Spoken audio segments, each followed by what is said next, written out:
बिलोव्ड students, welcome to CBKYS। Income from other sources की अगर हम लोग बात करें तो इनकम फ्रॉम अदर सोर्सेज वाले चैप्टर को आप 4 कैटेगरी में पढ़ सकते हैं। फर्स्ट कैटेगरी में आप कंसिडर करेंगे सेक्शन 56 सबसेक्शन 1 और सेक्शन 56 सबसेक्शन 2। ये दोनों सेक्शन अगर आप पढ़ लेते हैं तो आपका 50% part income from other sources का कंसिडर इन दोनों सेक्शन के अंदर हो जाएगा। सेकेंड पार्ट में हम लोग पढ़ते हैं इसका कैजुअल इनकम, जो कि एक इम्पॉर्टेंट एरिया है। थर्ड पार्ट इस चैप्टर का आता है एक फैमिली पेंशन से रिलेटेड एक छोटा सा एरिया। और फोर्थ एकदम इम्पॉर्टेंट पार्ट इस चैप्टर का आता है हमारा गिफ्ट इनकम का। इन चारों पॉइंट को अगर आप ध्यान से पढ़े होगे, उसके बाद फिर अगर आप सम्स में मूव करते हो तो सम्स की मोस्ट ऑफ द आइटम आपको बहुत ईजी फील होंगे। तो इन सारी चीज़ों को ध्यान में रखकर हम लोग एक क्वेश्चन अभी देखेंगे। ये क्वेश्चन आपके CU BCom एग्ज़ाम 2019 के जनरल कोर्स में आया हुआ है। ऐसा हम लोग दिमाग में लेकर नहीं चलेंगे जनरल कोर्स का है तो ऑनर्स वाले नहीं देखेंगे, ऑनर्स कोर्स का है तो जनरल वाले नहीं देखेंगे। Sums most of the same रहते हैं, कुछ आइटम कम या ज़्यादा ऑनर्स और जनरल में दिए रहते हैं। तो सम्स देख सकते हैं प्रैक्टिस के लिए आप लोग। Question number 20, mister E submits the following particulars for the previous year 21-22। Previous year 21-22 दिया है, मतलब हम लोगों का असेसमेंट ईयर 22-23 वाला है। कुछ आइटम इसमें दिए हुए हैं और एकदम लास्ट लाइन में लिखा है, यहाँ पे आप देख रहे हो, compute his income from other sources for the assessment year 22-23। आपको income from other sources he compute करना है। एक एक आइटम हम लोग पढ़ेंगे। पहले सम्स में एक बार इसको समझेंगे, उसके बाद फिर सॉल्यूशन में भी देखेंगे कि किस तरीके से उसको प्रेजेंट किया गया है। तो फर्स्ट लाइन मेंशन कर रहा है, dividend receive from x company limited and Indian company ₹4000। Set 1 में भी हमने इसकी डिस्कशन दी थी। जो लोग रेगुलर वॉच करते हैं, क्वेश्चंस को प्रैक्टिस करते हैं, उनको ये बात पहले से ही पता हो चुकी है कि डिविडेंड फ्रॉम इंडियन कंपनी अब सबके लिए टैक्सेबल है। मतलब अगर आप पुरानी बुक देखेंगे 2-3 साल पहले की, तो उसमें आपको डिविडेंड फ्रॉम इंडियन कंपनी नील दिखाया हुआ मिलेगा।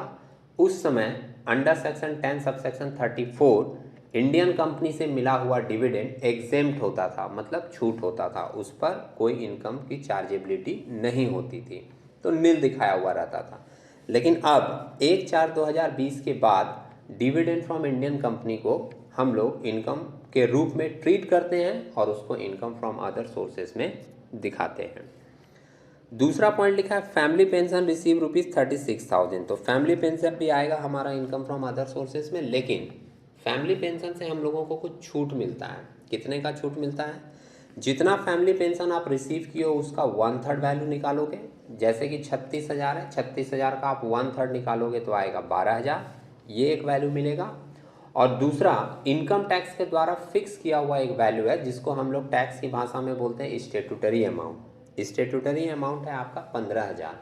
तो 12,000 और 15,000 में जो मिनिमम वैल्यू होगी उसका आपको छूट मिलेगा। 12,000 और 15,000 में मिनिमम वैल्यू है कितने की? 12,000 की।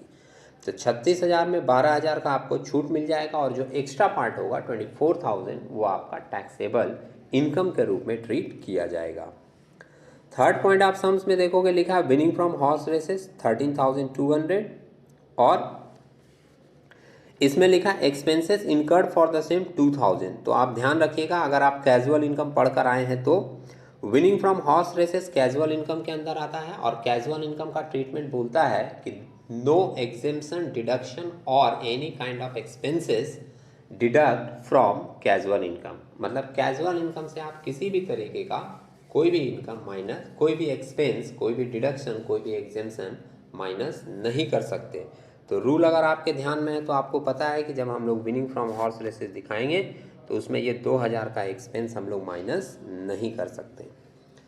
नेक्स्ट आइटम लिखा है dividend receive from a foreign company. तो इंडियन कंपनी का भी टैक्सेबल है, फॉरेन कंपनी का भी टैक्सेबल होगा और ये भी आ जाएगा आपका इनकम फ्रॉम अदर सोर्सेज में।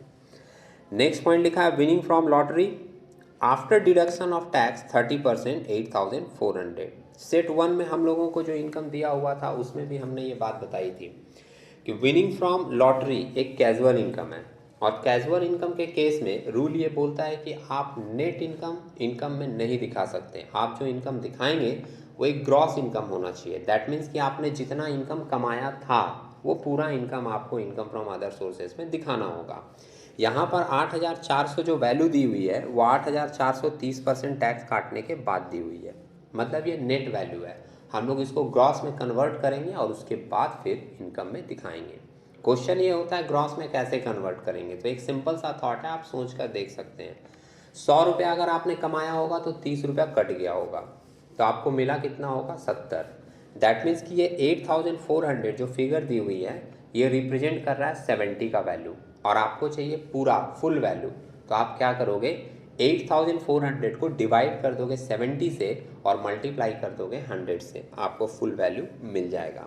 या कैलकुलेटर में अगर आप 8,400 डिवाइडेड बाई 70% मारोगे तो भी आपको फुल वैल्यू, ग्रॉस वैल्यू, 100 की वैल्यू जितना आपने कमाया था वो वैल्यू आपको मिल जाएगा।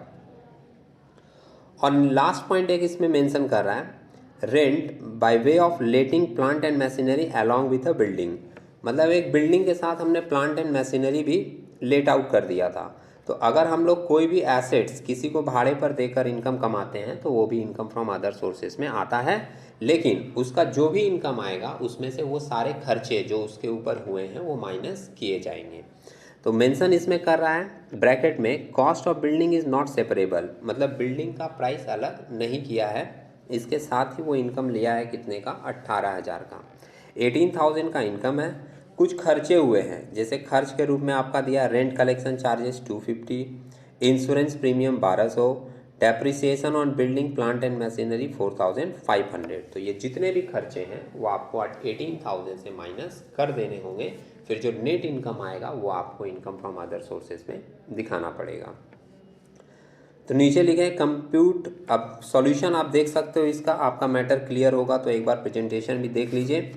Computation of income from other sources of mister E, नाम दिया है for the assessment year 22-23 relating to the previous year 21-22। आप इसके आगे वो लाइन जोड़ सकते हैं।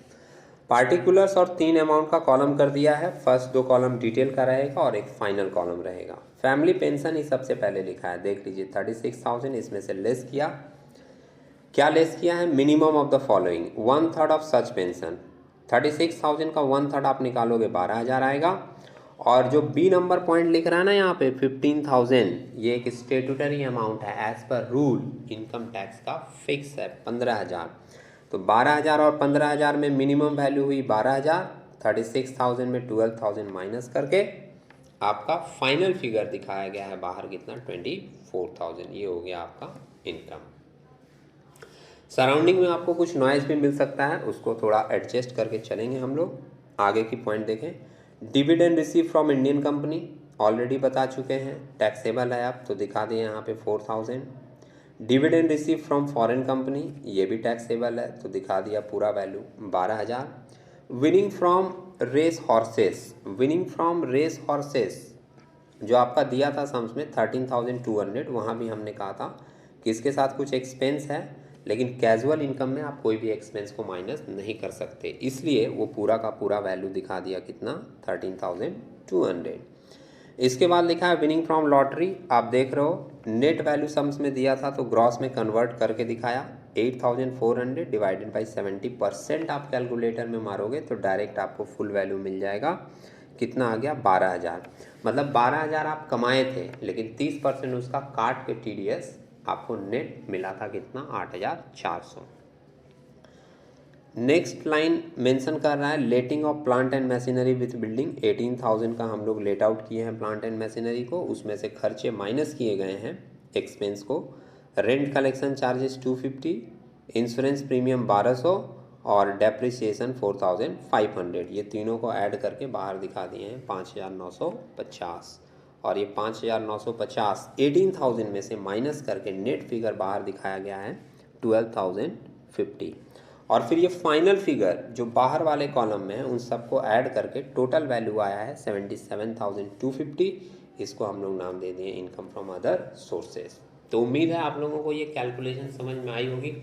अगर थोड़ा बहुत डाउट है तो हम लोग नेक्स्ट क्वेश्चन में भी देखेंगे, वहाँ पे और भी डाउट क्लियर होती जाएगी। आप लोगों के लिए एक होमवर्क रहेगा, इलस्ट्रेशन नंबर 21 जो कि आपके 2019 ऑनर्स में आया है, आप लोग चाहें तो इसको सॉल्व कर सकते हैं। अगर कोई डाउट रहा तो नेक्स्ट सेट में हम इसका पूरा डिस्कशन आपको प्रोवाइड कर देंगे। तो मिलते हैं हम लोग नेक्स्ट डिस्कशन के साथ नेक्स्ट वीडियो में, तब तक के लिए टेक केयर।